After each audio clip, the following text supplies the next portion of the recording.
This is the CBS Evening News with Katie Couric. Want a healthier brain? Take it for a walk. Dr. Sanjay Gupta has a user's guide to the brain. Next. In tonight's CBS News in Focus, we focus on the most amazing machine in the world, the human brain.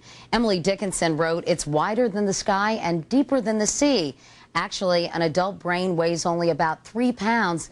80% of it is water. The brain is packed with 100 billion neurons, sending messages at 220 miles an hour. And it's as much as 100 million times more energy efficient than a modern computer. The brain has long been the most mysterious organ in the body, but science is now shedding new light on how it ages, handles stress, even repairs itself.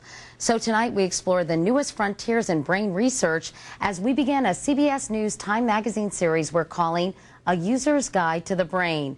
Our new contributing correspondent and practicing brain surgeon, Dr. Sanjay Gupta of CNN, is here. Sanjay, we're learning so much about the brain these days. Yeah, it is remarkable. One of the long-standing beliefs was we believed that the brain had nowhere to go but down. But new research is showing that through mental exercise, you can actually keep your memory as you age. You can even create new brain cells. So we're walking right now. What's happening to my brain? Well, what we found in our study is that walking will increase the volume of the brain, increase the efficiency of the brain, and increase number of improvements in a number of cognitive processes, such as memory and attention. Just by walking? Just by walking.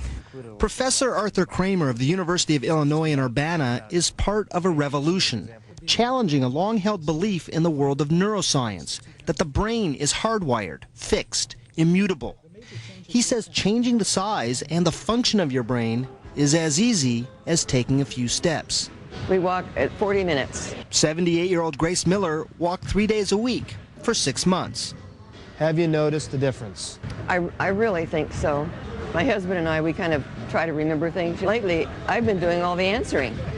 We do know that over about a 6-month period, you can get about a 15% improvement in memory and attention and a variety of other... In 6 months? In 6 months, right. That's pretty remarkable. Professor Kramer took pictures of the brains of 60 participants before and after 6 months of walking and saw an increase in crucial areas responsible for memory and decision-making.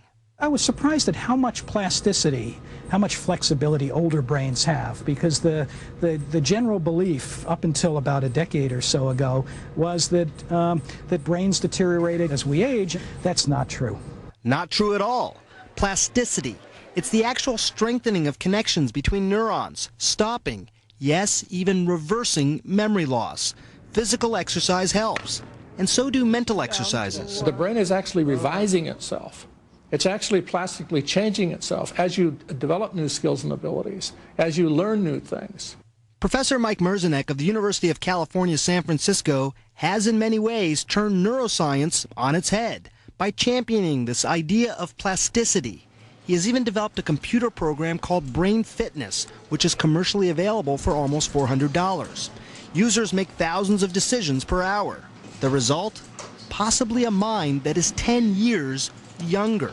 Seniors at the Heritage Estates in California say it's made a difference. It stimulates your brain and it really makes you remember and want to remember. To be clear, what Merzenek is selling hasn't been independently proven to work. But a recent study in the Journal of the American Medical Association says that the benefits of cognitive training like this can last 5 years.